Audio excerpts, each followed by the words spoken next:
One day, the blessed land of Chiron declared a holy war. The black-eyed demons of Iphon and the witches of Tempe, who controlled the animals with sorcery, who surpassed humans in power, went on a rampage. Since it was becoming impossible to cope with the chaos that was taking place in the real world, a true saint was needed, who would be freed from the passage of time. Blessed by God himself, with an ageless body and unfading beauty. This is what the high priest of Chiron said, as well as the fact that only the believers of Chiron had received the sacred power of God. This was confirmed by the blue flame, the blue breath of God, which would judge the heretics of the earth. The high priest was pleased with the results that investigator Manhwa had been able to achieve against the demons of Iphon, but it was not enough for him. Despite the fact that the knight was popularly dubbed the strongest divine mace of Chiron, he was not yet able to get rid of the Tempe witches. Unlike the demons of Iphon, who relied on physical superiority and rushed into battle without a second thought, the witches were individually weak and fled the battlefield, hiding, using the terrain of Tempe. Finding absolutely every place they hid was quite difficult. But today, the high priest was ordering him to find one in particular. The great witch with eyes as red as blood. She was the leader of the witches, creatures who controlled beasts, and colored good souls with evil. A well-known strategy. It's worth chopping off the head and the torso will disappear on its own. But Manhwa had to be extremely careful, because it was said that the red eyes of the older witch bewitch with a single look, and the high priest did not want to lose such a reliable servant of God. The investigator frankly did not believe in this nonsense, but kept his opinion to himself. The search for Manhwa was not successful for a long time. The witches, who had never been trained, were quick to hide and run away, just like rats. Perhaps because of the great witch's power, but the fact remained. The cleansing party moved further southwest. The young witch doubted it was safe to stay in one place, provided the witches were being burned alive in the valley nearby. They could be found. The red-eyed girl especially did not react in any way to this sensible remark, and the girl was meanwhile being dragged outside. The other, older witches didn't like that she was questioning the words of Bieni the Great Witch. They were sure that she could not betray them because she was such a creature. The witch didn't have time to finish her sentence as she was overtaken by a knight's blade. Wherever the witches tried to run, there were soldiers everywhere. The Great Witch had left them to their doom. By Maclath's order, all the girls had their eyes checked, looking for the red-eyed one. A girl was pushed to the knight's feet. The irises of her eyes were full of blood. The man immediately remembered the words of the high priest about the magical power of these eyes, capable of bewitching. A blue flame flickered between them. Manhwa had finally found the great red-eyed witch.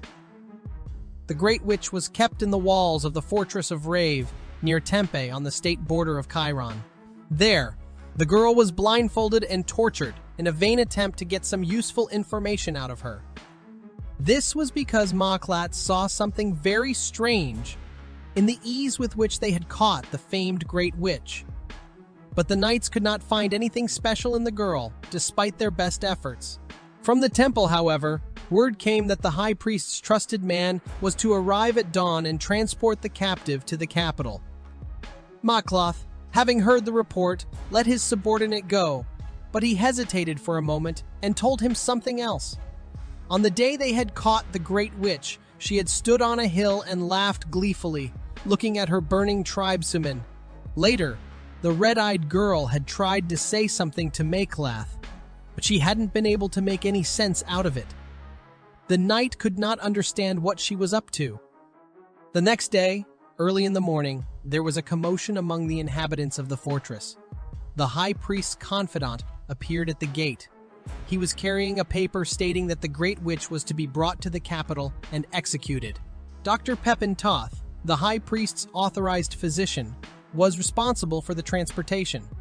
His face was concealed by a white mask.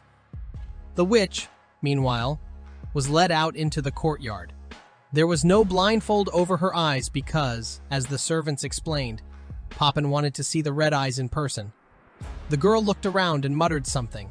The dogs suddenly snapped off their chains and fiercely attacked their own masters. The witch managed to snatch the chain from the escort's hands and run, but the road was blocked by Maya Clat. He dropped his hand to the hilt of his sword, drawing it from its sheath. Escape was a senseless and dangerous idea. However, the high priest's doctor, noticing the investigator's gesture, immediately warned that injuring the Great Witch was in no way allowed. The soldiers quickly oriented themselves and grabbed the girl by the scruff of her neck, pulling her back. She suddenly shouted that she would help Mayclad in destroying the witches, shocking everyone. Mayclad froze and frowned, puzzled, when the Great Witch suddenly offered to help destroy her own tribeswomen. The knight holding her by her shirt jerked the girl back again and dragged her towards the transportation cage. But suddenly, Mayclad ordered a halt and demanded proof from the witch. The people around them were dumbfounded by the question, but the man had little interest in their opinion. He looked at the girl. She told them to go to the Gavon forest, where she said was the home of the strongest witches. It was only a day's journey to the forest, and Maya Clath ordered that scouts be sent there, and the witch be thrown back into the dungeon until the truth of the tip was confirmed. At the council, along with the priests, an argument broke out. The clergy were adamantly opposed to trusting the Great Witch. They saw her words as a desperate attempt to save her own skin, and even if she did know something, the priests feared the consequences. Maklat listened to their outrage with enviable equanimity.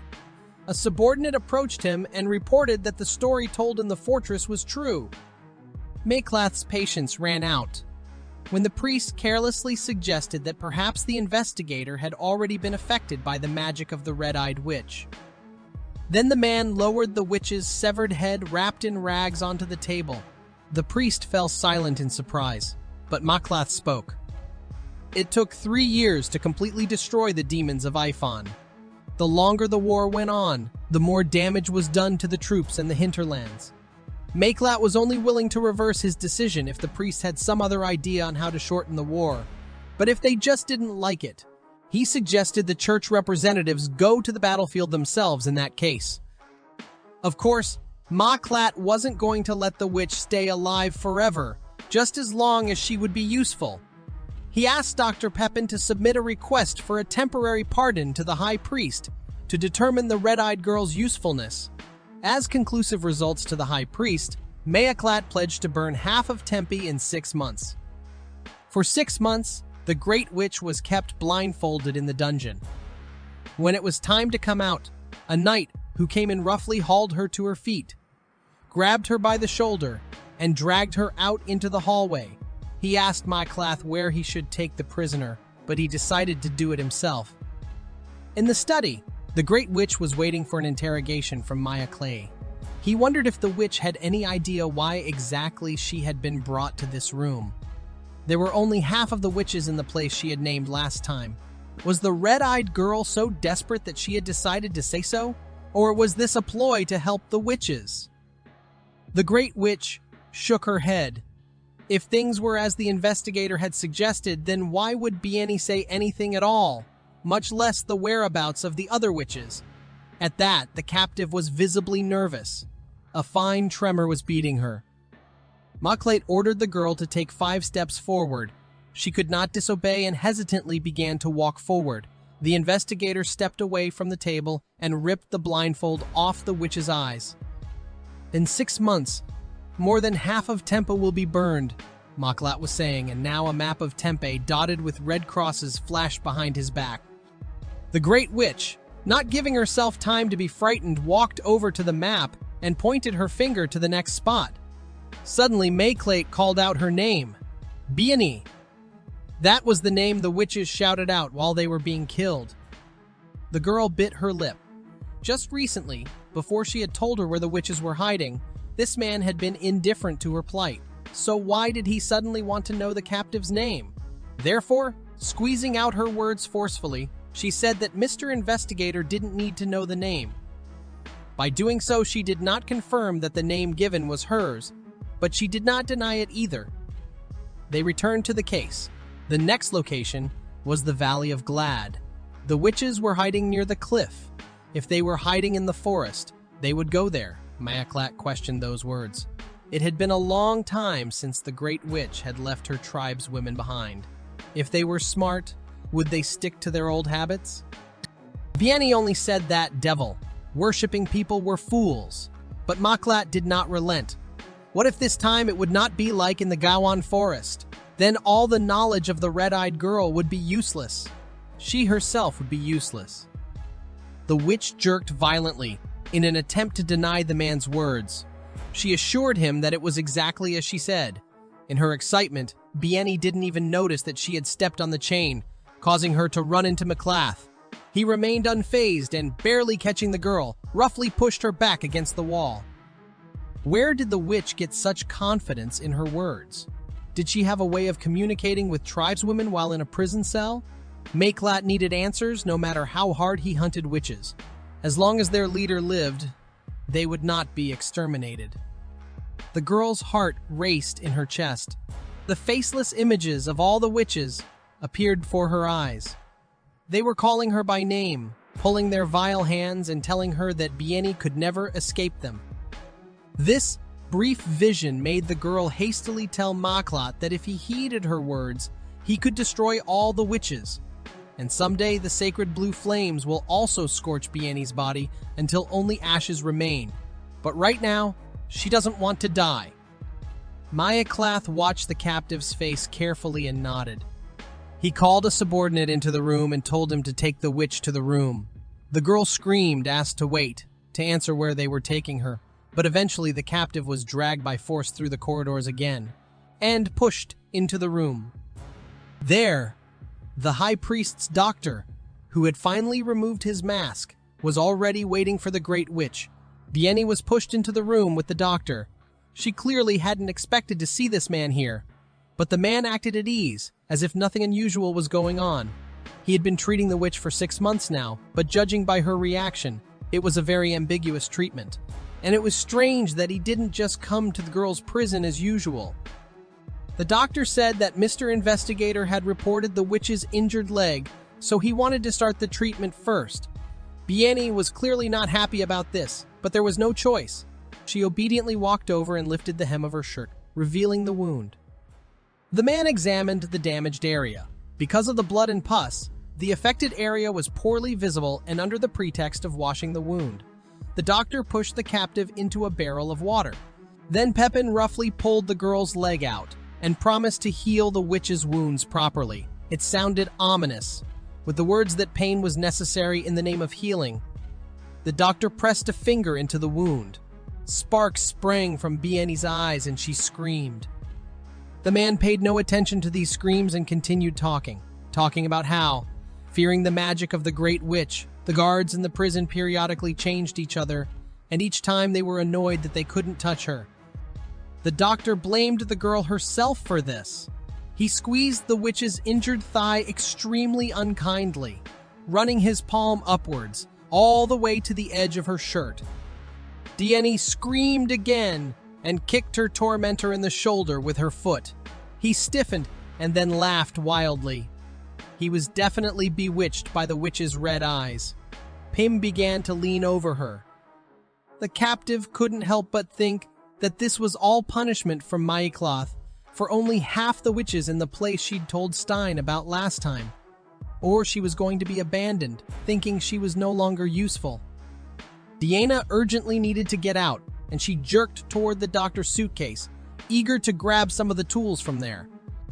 But the sadistic doctor had no time to do anything significant, nor did he notice the captive's impulse. Maklate kicked him, pulling him away from the girl. He ordered the high priest's confidant to scram. From now on, the treatment of the Great Witch was to take place in the presence of the interrogator every day at 11 in the morning. Pepintoth tried to object, but eventually closed his case of scalpels and withdrew from the room. The witch once again bit her lip painfully. She wondered if the investigator had seen her try to snatch the instrument. Still, the girl had rushed in, trying to find a way out of the situation. However, Meklath was only concerned with the veracity of the rumors about the power of the red eyes. He suspected that they were the ones that had seduced Dr. Pepin, but Beanie denied the presence of any power in her red eyes. And the doctor had attacked her most likely because she was a powerless woman. But the investigator did not back down, clearly not understanding with words. Then the Great Witch rose to her feet and offered the man to check personally on himself the power of her eyes. If some evil force was at work after all, Maya Cloth would sense it. But the man only grinned, deciding that this time the witch was already targeting him. The girl thought bitterly that even after half a year of providing information, this man still didn't believe her one bit. Biani decided to come at it from a different angle. During the last 6 months of this peculiar cooperation, the investigator himself had looked into the red eyes more than once, but he didn't seem to be bewitched. Or was the man afraid of pouncing on the girl's body at any moment after all? This bold statement enraged the investigator. His opinion was that even God would reject this girl's fallen body, and Pepin knew perfectly well that Maklat would soon enter this room. But still, in spite of that, he lunged at the witch. So there was a good reason. And to establish it, the investigator decided to keep Bieni by his side. Now she will sleep in this room, and during the day to be near the investigator while he is busy working. So the man decided to do so to make sure that the prisoner is not hiding some evil force. It had been 6 months, but they had met less than 10 times, and at least now it was worth keeping the prisoner to himself and finding out for sure. Besides, the high priest would be visiting soon to see the great red-eyed witch. A few days later, already neatly dressed, but still wearing a blindfold, Bieni was led into the study. Maklat was pensively studying the high priest's message. The news that he would visit Rave Fortress to see the great witch had spread quickly. Because of this, the doctor's absurd argument that the prisoner should be washed and cleaned up was accepted. Suddenly, the interrogator slammed the table, causing Bieni to flinch. He ordered her to stand normally. Then the man shifted his gaze to the handcuffs. They were sacred. If a person with magical powers touched a holy relic, they would be hurt. After his remark, Maklat began to ask various questions. Is she the only red-eyed witch, and does she have proof if so? And whether she is definitely a witch at all. If she is definitely a witch at all, if she is so useless and can't even back up her words with something or use any powers? A great witch without powers is absurd. Bieni remained remarkably calm at the provocation. However, Maklat was not impressed, and once again he continued to press her. He had his suspicions that the witch had somehow influenced the high priest's visit, even though she had spent the last 6 months in a dungeon. For example, she might have seduced Dr. Poppin and pulled some trick. To this, Bieni once again replied that she had no such power. The paper shattered as the investigator hit the table again. In a couple of steps, he was beside the girl, and holding up her hands, loomed menacingly over her. The man did not believe the witch, because if she was not lying, then what it... Maklat spoke of the suspicious scars on the girl's body that resembled animal bite marks. They had appeared before the purification of Chiron had begun. Why would something like that be left on the Great Witch's body? Besides, in that forest, they found an interesting record that every season the witches sacrificed a woman. But it doesn't say why. Maybe the Great Witch sacrificed women to control wild beasts. Bieni's answer was simple, yet unconvincing. She claimed that witches made sacrifices for nothing. The investigator expectedly did not believe it, and only squeezed the captive's face harder with the palm of his hand. He continued to develop his idea that the witch, while saving her life from wild animals in the Tempe Mountains, had learned how to control them. That would explain the scars, and if the captive was unwilling to confess, Maklat was quite willing to do some experimentation. The girl bit down on her bloody lips. The investigator released her face from his palm, backing away from the beast subjugation version. If the Great Witch really knew how to control them, she would not have submitted so easily from the start. The exhausted girl's eyes and lips were red, and it gave off an ominous impression. A match for the Great Witch. The investigator finally let go of the prisoner, and she slumped to the floor without any support. The man nonchalantly ordered water to wash his hands. No sooner had the servant gone to carry out the order, however, than he was rudely pushed away by the priest. He burst in on the investigator with accusations that the man had left the Great Witch at his side, though the priest was not supposed to know that. And the purpose of Maclate's actions, which was to determine the extent of the Great Witch's harmfulness, did not convince the priest. The priest insisted that such things should be investigated in a heavily guarded prison, but not in his private office. The old man's mind could not comprehend how irresponsible one had to be to let such a dangerous thing into his private space. His tirade was interrupted by a servant bringing water. Maclate stepped back to the cup, and the priest continued his exhortation. He insisted on handing the Great Witch over to the servants of the church, since Macleth was unable to appreciate the woman's real danger. The investigator was faintly affected by his words. The high priest had personally ordered him to watch over the prisoner. She could not be tortured or injured in any way, and he did not think the priest could have carried out those instructions. The priest claimed to be able to subdue the devil's power with a single prayer, but in reality that prayer was boiling water, an iron chair, nails, and an iron chair. Nails and an iron, these were their means of purification. And while the men were arguing, Biani became violently ill. The world began to lose its boundaries, to blur. The girl clearly understood what was happening, but she didn't want it. Not here and not now. So she tried to fight to keep her mind clear. Maclate, in the meantime, had put a stop to his conversation with the priest. He advised him to leave the powers of the gods to those who were allowed, and perhaps if they continued to pray diligently, God would give them holy powers, just like Maclate himself, who already has that power. The priest was clearly offended by such remarks, and in a fit of anger, he pushed the bowl of water in which the investigator was washing his hands. The spilled contents of the bowl splashed into Biani's face. She covered her eyes and suddenly collapsed on her side. Maclate rushed to her, and the witch saw a rat in front of her. Biani's life had been a mess.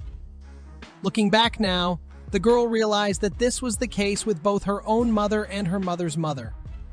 The girl found herself in a place that was unfamiliar to her. She wandered towards an underground passage, and the same rat followed her. Biani needed to wake up, but how? It is unclear. Suddenly, the rat rushed forward. The witch rushed after her until she stumbled and fell down the cliff. Only then the Great Witch opened her eyes. In the room besides her were the investigator and the doctor who had examined Biani's body while she was unconscious. Everything had been fine for a while, no injuries, but Maclate's keen eye had managed to detect blood on the bedclothes. It turned out that the girl's arm was now bleeding. As soon as he saw this, the investigator chased the doctor out the door, leaving him alone with his captive. He had guessed a great deal, and was now expressing his conclusions to her, watching her reactions carefully.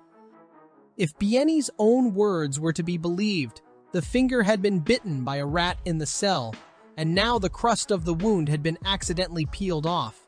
However, if that was the case, then the bite was already several days old, and it could not physically drain so much blood just because the crust had been peeled off.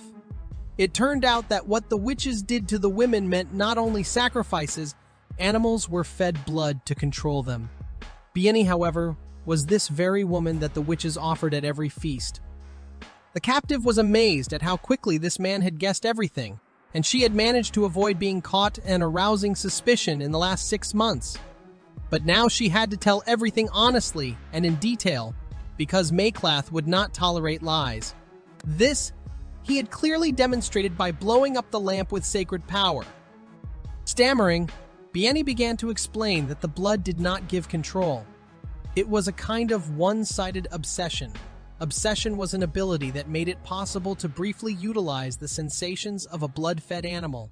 So Biani didn't know how to control animals, and possession always only happened when she was asleep, so it's a rather unexpected and useless ability. By allowing herself to be bitten by more animals, the girl was trying to increase the chances because she couldn't know in advance at what moment and in which beast her consciousness would end up. However, such a power had nothing to do with seduction. Maclate doubted that, Having the ability to borrow the vision of animals, Bieni had never used it. It was too tempting. Just then, the man changed the subject without much transition, informing him that there was no one in Glad's Valley, and if this tip in the past was not a ruse, the witch had better be told about the new place, and if any of the girl's words turned out to be false. Bieni looked at him fearfully with all her eyes. She felt especially keenly now that if she pushed the investigator away now, it would be the end, certain death on the scaffold in front of the raging crowd. The girl remembered the picture of her own mother strangling her, sincerely wishing for the death of her own daughter. It made everything inside shudder in animal terror.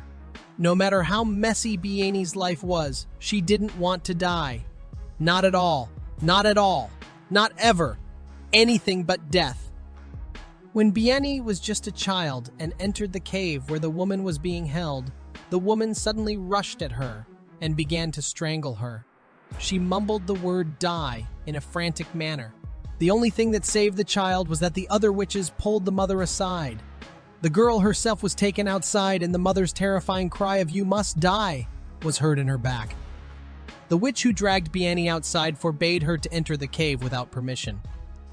Then the unfortunate girl realized that someday she too would be locked in there, and she would live a filthy, blood-smelling life.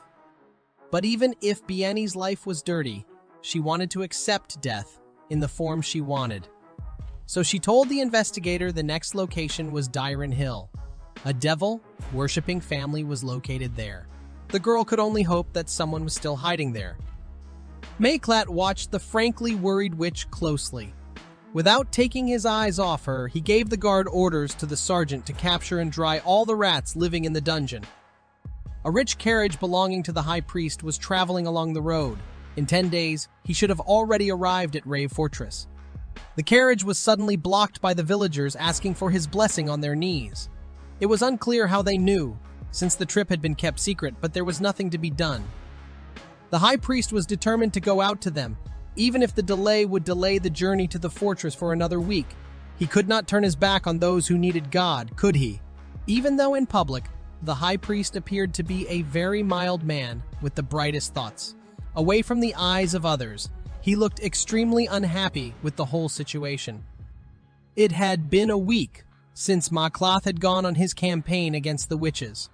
Not to Dyron Hill, but to the Glad Valley, to the site of the last tip, off, which had turned out to be a hoax even for Bieni.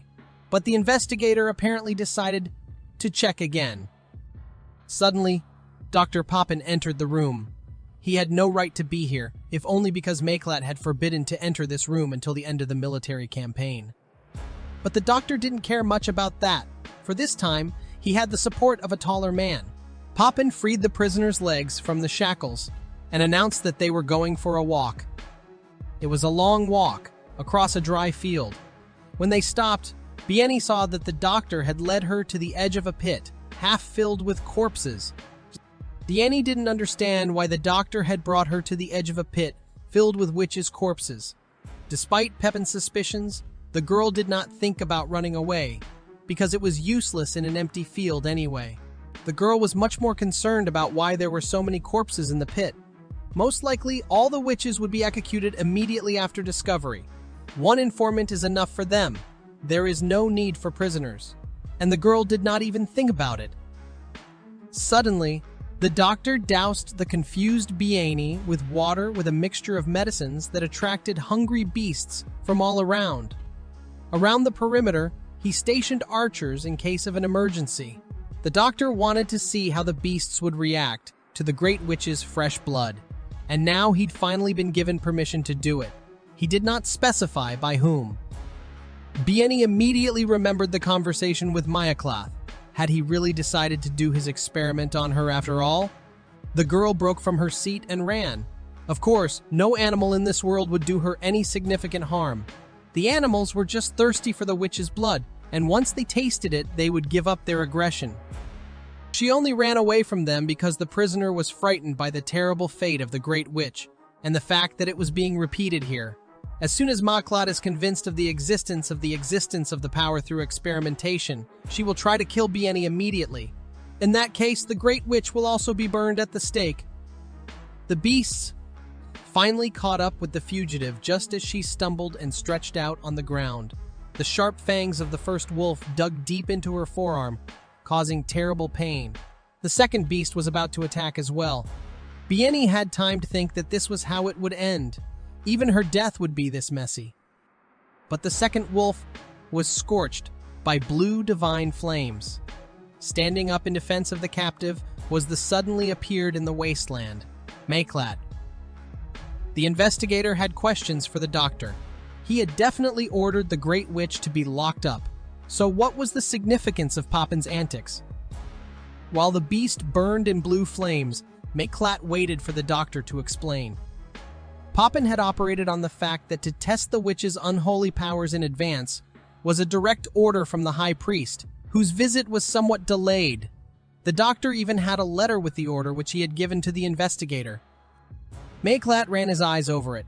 The high priest had gotten involved even faster than he'd thought, but that didn't matter now. The man tore up the letter and burned it, because the rave is his personal fortress and interrogation place for the heretics he rules. It absolutely does not matter who exactly Dr. Poppin was serving. Disobeying Mayklat's orders in his own castle is unacceptable. This time, the investigator had simply torn up the letter as punishment, but he would not be so merciful next time. The doctor had only to agree to these terms. Mayklat, on the other hand, roughly lifted Bieni to her feet. After all, they were not damaged, and she could walk safely.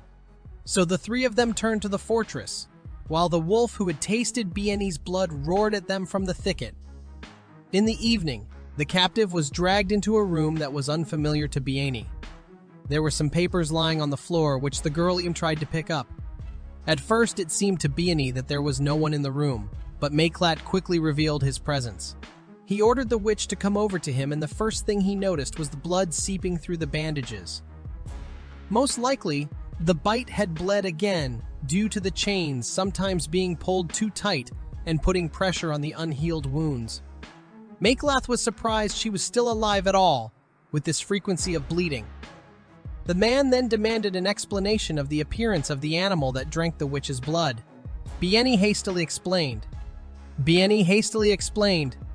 There is no need for them to catch the beast, because once they create a bond, it will die. It had always been like that. If it didn't happen, the girl would have already gone crazy because she shared sensations with many beasts. It would seem that why give up her body to be torn apart for such a short-term bond? But there were benefits to it. Bieni could thus anticipate the dangers that would befall the earth. Things like floods, earthquakes, and landslides. Things only beasts could know about. That's where things came into focus for Mayklat. The priests had once pestered him about the extent of the wicked witch's powers, since they could avoid even natural disasters. Disasters, according to the clergy, were God's natural judgment, and witches avoided it time after time. I could see why. In any case, Bieni kept saying that there was nothing to worry about, and it would all be over in one night. Mayklat, hearing this, decided to leave the prisoner in his private room. That is, in the room they were in now. Mayklat left the Great Witch in her chambers to keep an eye on her and make sure of the obsession that unknown when and how it would arise during her sleep. He planned to keep the girl by his side for as long as it took for the next response. A full week had passed since then, and the witch had been awake the entire time. Was she trying to avoid being possessed? Either way, the interrogator rarely left her unattended, but that day he left his captive for a couple hours. A man showed up to question a witch caught in Glad's Gorge. The woman claimed that the Great Witch was the only one with true power and that all others were innocent. Only she is capable of responding, that is, experiencing possession, in order to predict the end of the world. The Great Witch is a sacrifice in the name of finding the beast that will trigger the end of the world. Since ancient times, witches have passed down a legend from mouth to mouth. Someday there will be a beast that will lead this world to destruction. And to prevent this, the witch, with the help of her power, must track it down. If the beast does not die after answering the Great Witch's call, it will mean that it is an incarnation of the devil intertwined with the witch. Once they found the one they were looking for, they would kill the great witch who had bound her soul to that beast. That was their plan to prevent the end of the world. It worked like this. The witches would feed the beasts little by little with Biani's blood, and as soon as a beast appeared that would survive after that, they were going to kill the girl at once. Maiklat did not believe this. He would much more readily believe that the witch had made up these ravings because of a lingering grudge against the Great Witch. Their Great Witch has been captured, unable to find the beast, and will soon be consigned to the flames along with her tribeswomen. So there is no one to stop the end of the world? Maiklat pulled his hands away from the captive and ordered her to be dealt with, for he felt it would be no use. But suddenly, the woman reported the existence of another Great Witch. The Great Witch's essence was passed down by blood, but not too long ago, Biani's mother gave birth to another child. Biani doesn't know about it. The girl's mother herself lost her power long ago and lived only out of duty to leave behind descendants. Maiklat became even more somber and serious. Although Biani's mother is a witch, but she could not get pregnant miraculously by herself. There had to be a father. When the witch told about the father, the investigator was numb with surprise. That's how it turned out. The woman said it was impossible to know for sure who the Great Witch's father was. It's not easy to pass on the power of possession, so the Great Witch has to get the seed of different men until a suitable successor is born. Now Maiklat understood why Biani had given up on the tribeswomen so easily. Obviously, these women didn't deserve to have such a sacrifice made for them. It was better that the man didn't know that. He left the cell, ordering the witch to be dealt with. He could hear the screams of death in his back. As the investigator was about to leave the prison, he was approached by one of the soldiers. He, like the rest of his subordinates, was concerned about how long Mr. Maiklat would keep the Great Witch around. They could clean up Tempe now without the prisoner's denunciations. The priests are already whispering that the man is keeping the witch for personal purposes and thus tarnishing his good name. Is this woman so valuable that she was worth enduring these insults and nasty rumors for her sake? The soldiers wished that Maiklat would take advantage of the high priest's arrival and return to the capital. The investigator cut the soldier off mid-sentence. He attributed his actions to the need to confirm the Great Witch's powers to the end. If there were any problems after sending the prisoner back to the capital, the first to be targeted would be Maiklat himself. Finally, he advised the soldier not to let himself forget his duty because of unnecessary emotions and headed away, putting an end to the conversation. Maiklat rubbed his eyes tiredly. Glad's Gorge and Darren Hill. Both places indicated by the witch last time had actually turned out to be safe havens. Accordingly, the man had no basis for claiming that the witch had used a response to denounce her. The only beasts she could have encountered in the underground prison were rats. With a mere response, she is able to survey a limited area of the outside world. In that case, was she hiding another ability? If only the high priest hadn't reported her visit, then Maiklat wouldn't have paid so much attention to the Great Witch. He was reminded of his own words about not forgetting duty because of unnecessary emotions. It seemed that he himself could use some heed to them. When Maiklat returned to his room, he found Biani asleep. For the first time in a whole week, she had finally fallen asleep right on the floor, despite the discomfort. Suddenly, the girl jerked and wailed exhaustedly without opening her eyes. The response state differed from normal sleep only in that the bite site would begin to bleed. Remembering this, the man literally tore the bandages, under which the open wound was visible. Did it always happen like this? With each of those countless scars? With the screaming and the pain and the blood? Suddenly, a sweetish odor came from somewhere, reminiscent of grape wine. At the time of the response, Biani was being carried along with the wolf through the forest. The animal had come upon a lone man near a fire, and hunger compelled the beast to attack the hapless traveler. However, with a precise movement, the wolf plunged a dagger into the wolf's side. A group of men bent over the dying animal, all as one with inky eyes. That was the last thing Biani saw before she woke up already in Maiklat's room. but she was still in pain. It was as if she could actually feel herself dying from a punctured side on that forest edge. Bieni was starting to get hysterical. The girl came to her senses only after Maklat shook her by the shoulders and called her by name. He demanded to tell the contents of the dream, but it was difficult for the girl to speak, as her throat was dry. The investigator served water, but the Great Witch was unable to even hold the cup properly. The man showed unexpected mercy and removed the shackles from the captive, citing the irritation that the ringing of the chains supposedly caused. After a sip of water, Bieni recounted the dream from beginning to end. Maklat didn't believe it because this wolf had been seen in the territory just outside the castle. Where did a group of men in a campground come from that killed a wolf? Also experienced hunters who could fend off an attack from a wild beast with a dagger. Maklat was about to leave as Bieni remembered the detail about the black eyes of those men. The investigator's hand on the doorknob trembled. What were the odds that the Great Witch, who had never left the lands of Tempe, knew of the monster? Men of Ifan. The man approached her again. He glanced down at the trail of blood on the cup. A sweet odor hit his nose with such force that for a moment, Maklat wanted to taste it. The investigator picked up the cup. Bieni hadn't lied about the connection to the beast infused with the Great Witch's blood. But what if that blood was drunk by a human? With clear intent, Maklat began to reach for the blood trail with his lips. The witch protested and pulled the man's hand away. She couldn't let that happen, because a man who drank the Great Witch's blood would lose his mind and turn into a demon. The sweet smell of the witch's blood enveloped Maklat, beckoning. The man hurriedly pulled away from the girl. No wonder the witch's blood was poison to humans. The investigator ordered Pepin to be brought in and was about to leave, but Bieni stopped him with her questions. She thought that since the man had seen how the power worked, it should be brought back into the room. Maklat was of a different opinion. He had just learned that the girl was a walking poison gland. Could he now send the captive away from him?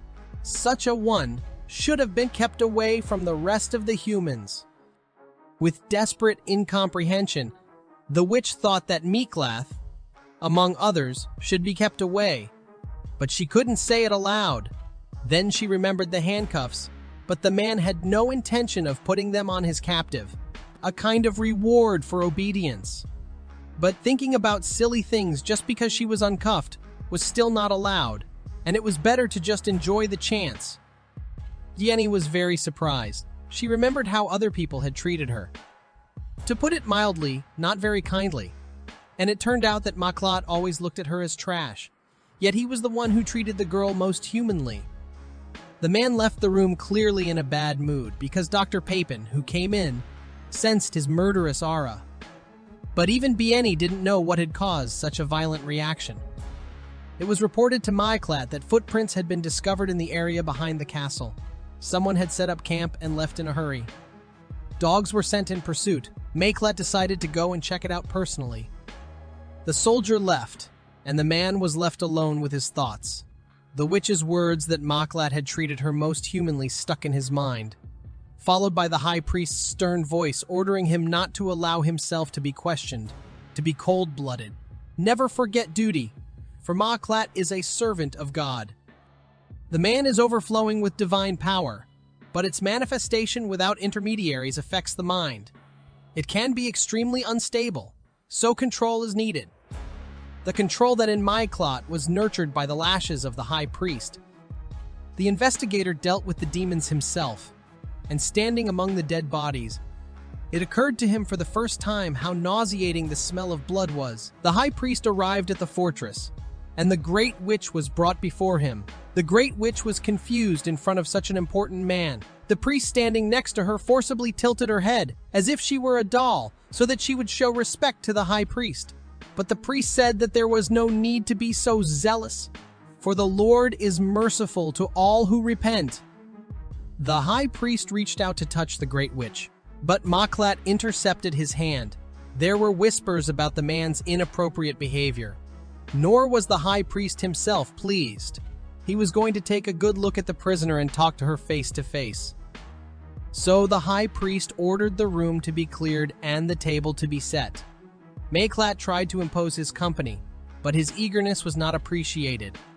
The high priest knew how to be cruel and subjugate to his will. The scars on Mayklat's back clearly demonstrated this. To argue with this man was not only useless, it was simply dangerous. Diana watched in amazement as the rigid and uncompromising investigator retreated before the will of the high priest. The atmosphere in the room where the meal was held was tense. From excitement, Bieni could not eat. The high priest handed her a glass of wine to relieve her cough. With trembling hands, she accepted it and drank the contents down. The girl felt dizzy.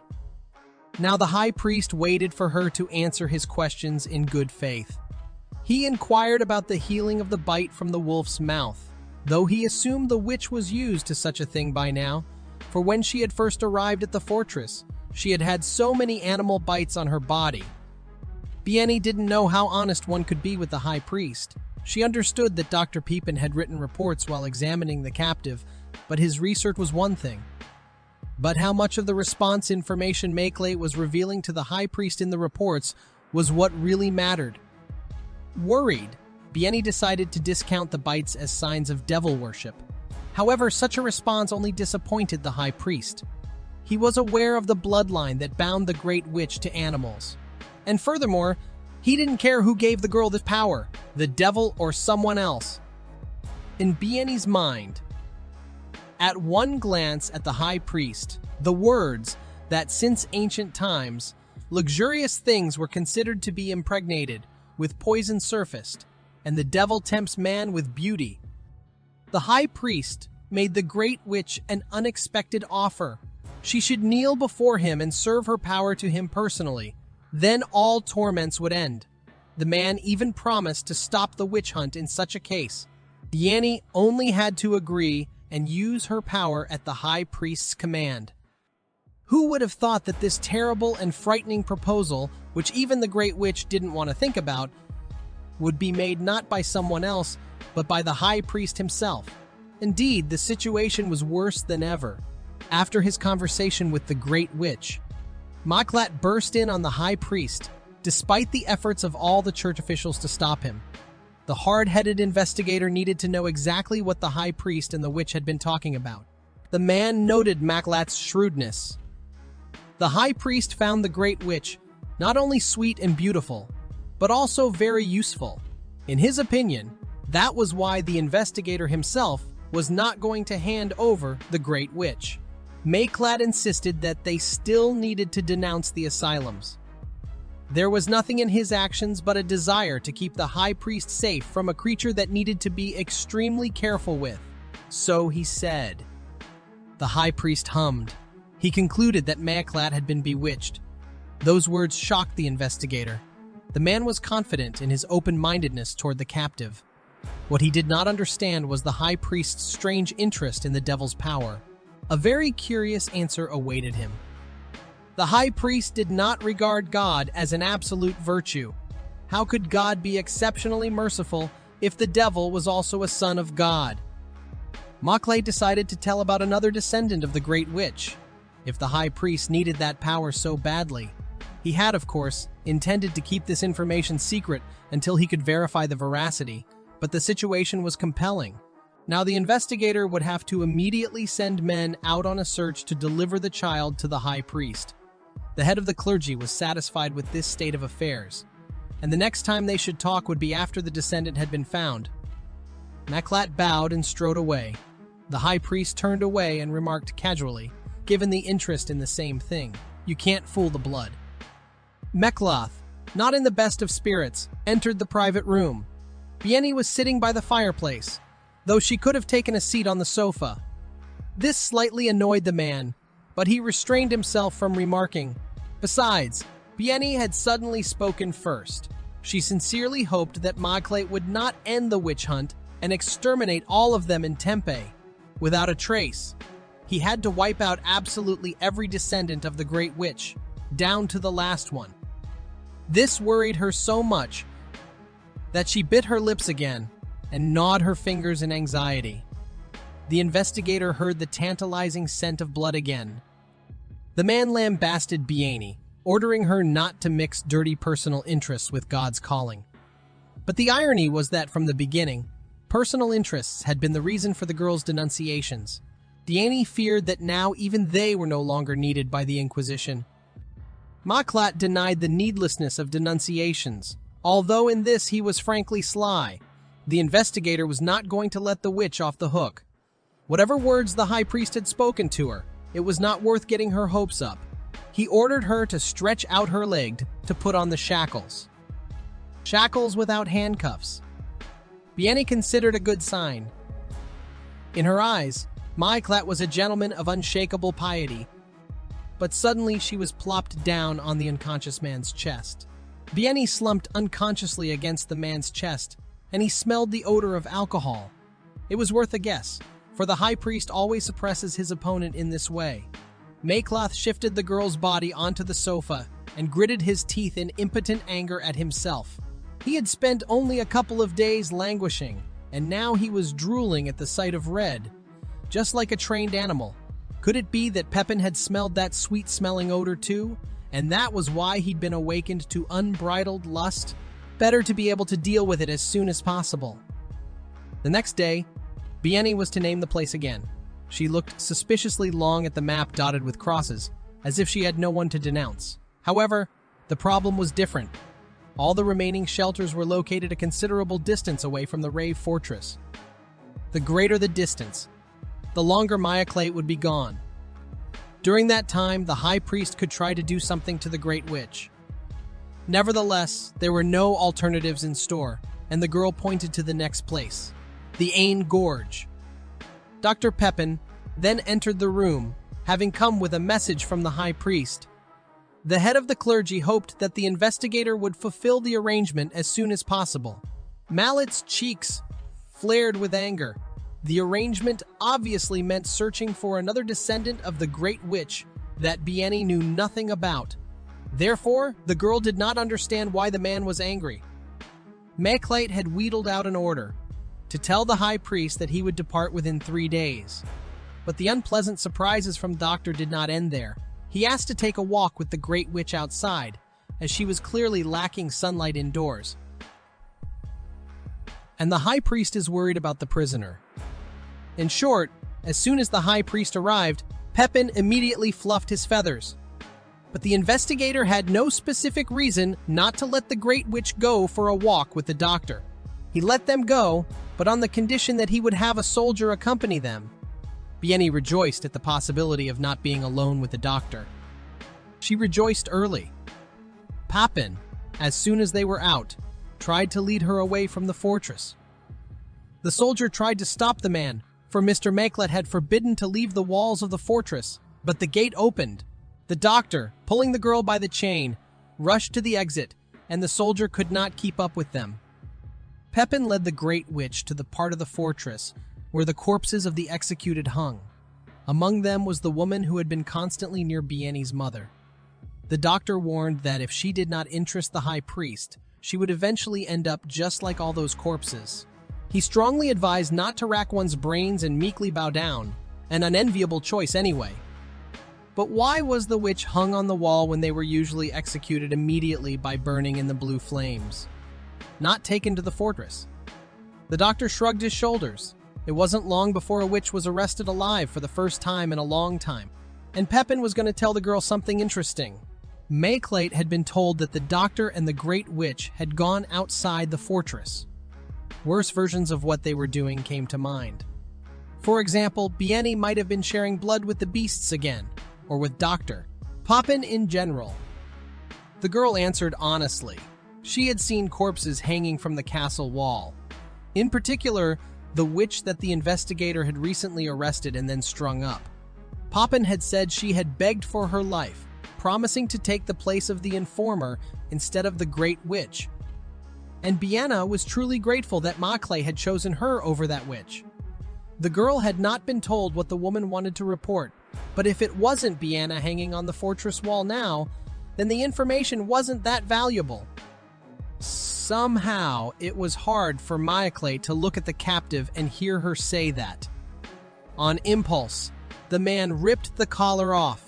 and ran his fingertips over the bruise on her neck, puzzled. The surprising trepidation of the touch made Bieni cry out. It was not only her neck, however, but her shoulder as well, for the doctor had been dragging the girl around all day, using the walk as an excuse. Needless to say, there were marks left from his rough grip. The witch had treated it with humility, but here was Mecloth's stare at the bruise. The man also pressed carelessly on her shoulder. From surprise and pain, Bieni reflexively pushed the investigator away from herself, for which she immediately apologized. He stared at her intently for a while, and then ordered dinner to be served. Only Bieni was seated at the table. She was used to seeing everything in a negative light and found only one explanation for such an act. That Mecloth wanted to fatten her up so that she would burn longer at the burning ceremony. All this time, the man kept a furtive eye on the witch. 3 days later, on the day of departure, Mayaklatt took the Great Witch out into the courtyard of Rave Fortress and told her to enter the cage. He was going to take Bieni with him on this trip. He and the High Priest had an unpleasant dialogue about it. He didn't understand the investigator's logic. Why would he want the Great Witch on his quest? Mayaklatt said that it was for the fulfillment of the deed he had mentioned. The High Priest called him a poor woman who had taken God's test. They drove for quite a long time. The witch's eyes were spinning. She felt sick. She could hear the desperate and tearing cries of the witches who couldn't understand why Bieni had betrayed them. The wails of the dying land filled her ears. She was the cause of the decline of this land, so she didn't want to come here. But as always, no one gave her a choice. Soon the girl was led into the tent to Mayaklatt. Bieni cast a glance at the map. It seemed strange to her that the final destination was the Teak Plain. After all, she had only indicated the Aini Gorge. Mayaklatt assumed that the Great Witch's denunciations relied on the power of sorcery, and he wanted Bieni to find someone for him. He didn't believe the girl's words, that she was merely naming the refugees she remembered, because Ain Gorge had become a witch's hideout no more than 2 months ago, when the Great Witch was no longer with them. Chiron didn't depend only on Bieni's denunciations, so now it no longer mattered what kind of witchcraft she used. The girl was still waiting for death, but if she found the investigator the one he wanted, then the conversation would be different. It was then that Mayaklatt revealed to Bieni that the mother who had borne her had given birth to another great witch. The girl's legs gave a shake at this news. Even as a child, the other witches had told her that her mother could no longer give birth and had therefore exhausted the value of her existence. The birth of a new great witch signifies the decline of the power of the witch before her. Bieni's birth marked the end for her mother, and it made the woman want to kill her daughter so fiercely, for if she hadn't, in the end, Bieni would be replaced too, and so it would go on forever. This is the hated fate of the Great Witch. Could the girl free herself from her? Bieni clutched her head. There was only one thought swirling in her mind. The new Great Witch must be found and killed. Otherwise, the girl's desperate efforts would be nothing more than useless floundering. Mecloth understood the captive's reaction in his own way and considered such a violent emotion as doubt, but she had begged him to purge the world of the Great Witches down to the last descendant. The moment the man bent over her, Bieni's mind suddenly became clear. The blue flame of Chiron, a man capable of turning all of the devil's minions to a handful of ashes, a servant of the Lord who would consign any evil to the flames in the blink of an eye. The Great Witch had sold her tribeswomen and herself to him to escape, so it was worth trusting this man, for he could put an end to the vicious cycle. He would be able to save Bieni from the terrible fate of the Great Witch. An expression reappeared on the girl's face, as if she had already renounced everything, but still desperately wished and believed as if Mayaklatt would realize her dream. She promised to be sure to find him another descendant if he would commit him to the fire. She looked remarkably determined, even enthusiastic. Bieni kept thinking about Mayaklatt's words about the new Great Witch. If he wasn't lying, there wasn't much time left before the power would leave the girl. It was urgent to find the mother and child and kill them. The horror of the sight from her distant childhood was surprisingly fresh. She remembered how her mother had been pleasured by many men to give birth to more offspring, and the woman blamed her daughter for her loss of power and never gave up trying to strangle the child. Even if another child of the mother survived, it would suffer the terrible fate of the Great Witch, just like Bieni herself. Since that was the case, it was better to get rid of her with her own hands. It would even be merciful. In the cage, Bieni often hit the steel bars and earned more and more bruises. After all, the coachmen didn't try to carry the prisoner carefully. Suddenly, the procession came to a halt. Maklat was summoning the Great Witch to him. They were soon to arrive at Ain Gorge. Mayaklat wondered if Bieni could confirm with her power where the new offspring's mother was. Bieni could, but it would take 3 days. An unacceptable luxury. She could do it in a quarter of a day, but she had to be alone. Of course, she didn't believe that Maklat would do it, but suddenly the man agreed. That said, Bieni would be on a closed cliff where she could be easily tracked. He told her to proceed as soon as she was ready. The witch looked after the one who hated the unclean power the most, almost admiringly. Maklat and the high priest's men were waiting for Bieni. However, her allotted time was already up. Dr. Pepin was worried that the Great Witch might have escaped in a quarter of a day. It was too much for them, even if it was to search for the captive's mother. The man was frankly tired of listening to their lamentations, so he went to check on Bieni himself. Admittedly, he too doubted whether she would make a desperate escape attempt. Even if it's the top of a cliff, who knows what a witch trapped in a dead end is capable of? But the look on her face as she vowed to exterminate all witches seemed sincere. Maybe that's why Mayaklat subconsciously believed she wouldn't run away or kill herself. That's when he finally saw Bieni. She had found her mother. She was on the teak plain, but the man almost didn't hear the words.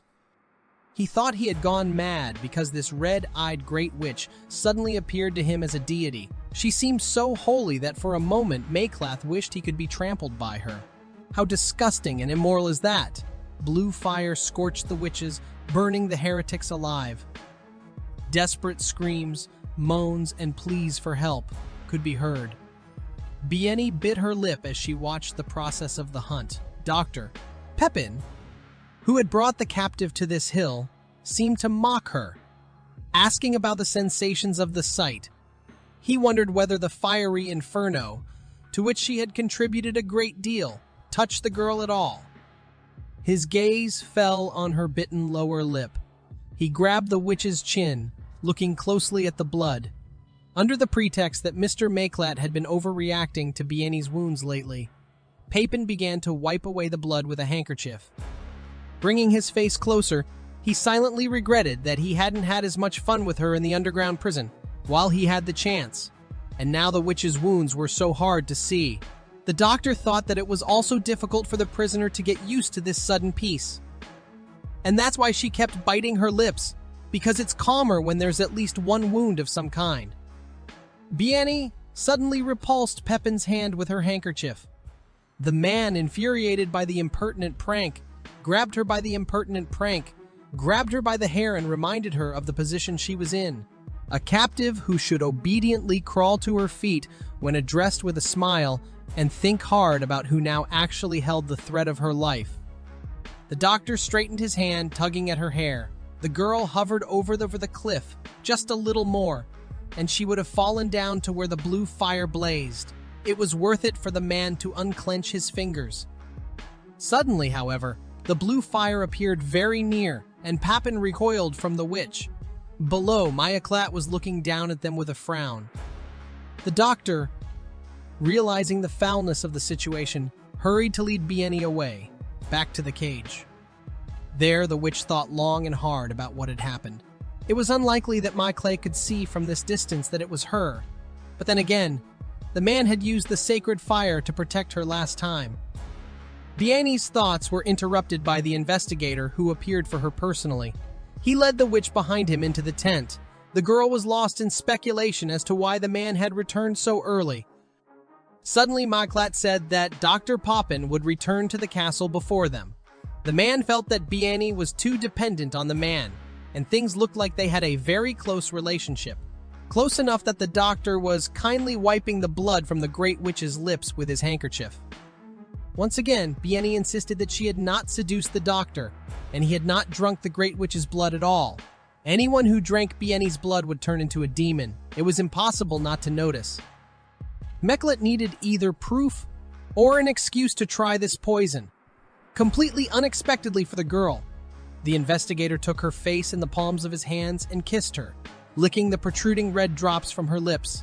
Bieni pushed him away from her and looked at him with a completely uncomprehending gaze. Bieni tried to realize why Mayaklat had kissed her. It was too sensual for a meaningless kiss, meant only to determine the truth of the witch's words. The investigator, as usual, left without explaining anything. He clearly didn't care about the prospect of being turned demon because of the girl's blood, and for the next week, Bieni was tormented by doubts and thoughts. Meklet, fortunately, did not turn demon, but did not come to her. All he did was hunt witches relentlessly. Perhaps it was a matter of divine power. Bieni couldn't understand why such a man would kiss her. He couldn't just like her. The wagon braked sharply, adding a couple extra bruises to the witch. The soldier who came kicked the prisoner out of the cage and onto the grass. The road ahead was blocked, and the escort decided to leave the wagons behind. The witch's hands were shackled again. The soldiers didn't treat Bieni with any particular ceremony, allowing themselves to push her, ordering her to move and dragging her by the chain. Such attitude of people was usual for the girl, but Maklat's care wiped out the memories of it. To be more precise, she perceived all the man's actions as care, despite all his outward coldness. The journey was hard for Bieni. The bumpy roads wiped out her feet. She stumbled almost on a flat spot and barely had time to get up before the dog that had been walking behind her got its sharp fangs right into the girl's ankle. Now the night would bleed because of the bond she had with the dog. Bieni thought of Mayaklat again. If he were around now, it would be easier. In this whole situation, the only thing that made her happy was that the soldiers had stopped for a rest. They allowed the prisoner to go wash up. Bieni's wound ached, and her whole body ached with fatigue. Tomorrow was to be spent all day in this condition. She would like to know what Mayaklat was doing now. She tried again to chase the man out of her thoughts. In her reverie, the witch tripped and fell into the water. The blood from the wound continued to pool red around her feet. A lump was coming up to her throat. Everything was coming to one thing. Whether Bieni would drown in the water here, burn alive in the blue flames, or throw herself off the cliff didn't matter. She just wanted to be free of the bloody blood at last. Tears came to her eyes from despair and exhaustion. Maklat's voice sounded behind her. Bieni turned around sharply and met the investigator's gaze. Mayaklat waited for her to answer. Why was the prisoner suddenly in the woods alone? Without an overseer, the investigator ordered her to get out of the water. Bieni got up, but her injured leg made itself felt, and she staggered. The man wanted to be indignant, but the girl apologized with such a pathetic look that he decided not to continue. Instead, Mayaklat threw his cloak over her frail shoulders and lifted the captive in his arms as lightly as if they weighed nothing. And thus, they made their way to the tent. This care made Bieni cry again. The girl awoke already in the tent with her leg bandaged and warm. Mayaklat sat behind her. The captive was sincerely glad that the man did not turn demon, which she informed him with all the directness inherent in a girl. The investigator shook his head and brought her food. After the meal, he ordered her out of the tent with her cloak on. Bieni found herself once again in a state of confusion. She had only felt contempt from this man before, but he had kissed her unexpectedly, then started to hold himself aloof again. Now the man was again acting as if he was concerned about the witch. She didn't understand anything anymore. When Bieni went outside, Mayaklat was waiting beside the horse. The captive immediately thought that now she would be forced to follow the animal, but Mayaklat easily lifted the girl into the saddle and climbed in after her. As always, he was supposedly guided by concern for the common good. Specifically now, the man made such a decision because Bieni would be slowed down by an entire army. Touching the reins, Makelate let the horse gallop. The very next day in the afternoon, the army was due to arrive on the Teak Plain. The soldier reporting to Maklat feared that the witches would not be there, and it was merely a ploy by the Great Witch to lure them into a trap. A plain, after all, is not a good place to hide. Then again, maybe that's what the witches are counting on. The plain is a bad place to hide, so the troops won't check it out for lack of sense. Maklath let the soldier go. He himself began to wipe his body of sweat, having had no opportunity to wash himself during the campaign. The man's gaze was drawn to the wound on Bieni's ankle. How had she walked all day in such a state? Truly weak, pesky, dangerous, and not sleeping at all. The witch, quite unexpectedly, offered her help to wipe her back as well, which Meklath's hands could not physically reach. Maklat was stunned by this suggestion from Bieni. The way she looked and spoke confirmed that the Great Witch was completely unable to understand her situation. Otherwise, she wouldn't have behaved so defenselessly. Her status as a Great Witch did not awaken any pride or sense of responsibility in her. Gritting his teeth, Maklat gave in to his desires and accepted Bieni's offer. The girl rubbed her skin not too quickly, which frankly unnerved him, and at the end, noticing a blade of grass, tried to brush it off and touched her fingers to the exposed skin. Meklath flinched and jerked the witch's hand away in surprise. Growling with anger, the man toppled Bieni over and loomed over her, narrowing his eyes dangerously. He saw the girl's actions as an attempt to use him as well as Papin. But the girl's conscience was indeed clear. She had never used either the doctor or Maklat by means of seduction. And what she herself found interesting was why the man showed her mercy time after time, like the high priest. Was it out of a desire to win her over to his side, or was it something else? Maklat found the suggestion absurd. His mercy from the outside looked more like an attempt to put the captive to bed. But Bieni was sure that was not the case, for the man had not turned demon. By demon, she just meant those men who go mad with lust for the Great Witch. So the reason for Maklat's illogical urges was the blood he drank. If just a few drops did something like that to him, how strong was that power? The world definitely needed to be cleansed of all the devil followers who contradicted God's will, leaving not a single one behind. Bieni sincerely believed that Maklat had not been converted by a demon because their behavior was completely different. They wouldn't have come to confusion in his place and would have taken any chance to immediately pounce. Only now did the man fully realize that he shouldn't have drank her blood in the first place. He should have known better. Having only tried it once, one would want a second time. The cold and mocking voice of the high priest sounded in his head. Wow, Maklat. Fallen under the spell of the Great Witch? It gave him a wicked determination. Maklat gave in forward, kissing Bieni. There was no way such a strong attraction could not have arisen from the Great Witch's blood. And even if it was God's test, may Maklat fail forever. Here and now, he didn't care. Bieni saw the demons getting close to her mother. After drinking the woman's blood, they lost their minds. All they wanted was the body of the Great Witch. Little Bieni was scared to hear the sounds from the cave at that moment, especially when one of the demons reached for her herself. The witches pulled the man away then, because the girl couldn't carry the child at that moment, but the man didn't even recognize the child in front of him. Such is the Great Witch's mission of procreation. Nasty and frightening. Right now, Bieni was confused by the sensations. It was strange that actions that once seemed repugnant were now bringing the girl pleasure, and that her partner was Meklath. But if he wasn't fascinated by blood and not trying to lure the witch to his side, then why was the man doing this to her? Meklath's own body was engulfed in flames, as if a divine power was trying to cleanse him of his filth. But even so, he didn't want to stop, even if he burned to a crisp and turned to a crisp and turned to ash. No longer would Maklat be able to return to a time when he didn't know this woman and her embrace. In the morning, when Bieni awoke from her nap, she asked Maklat to cleanse the world of evil. Then he could free himself from it.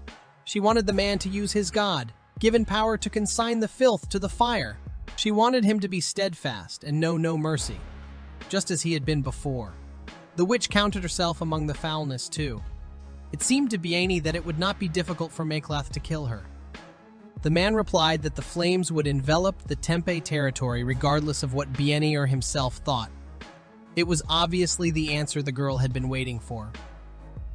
But, for some reason, her chest gave an agonizing squeeze. The next day, Bieni discovered a considerable gash in her clothes.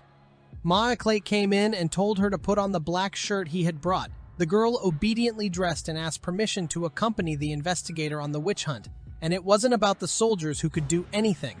She thought that today, by finding the mother and child, Maaklet would cleanse the world of all the great witches.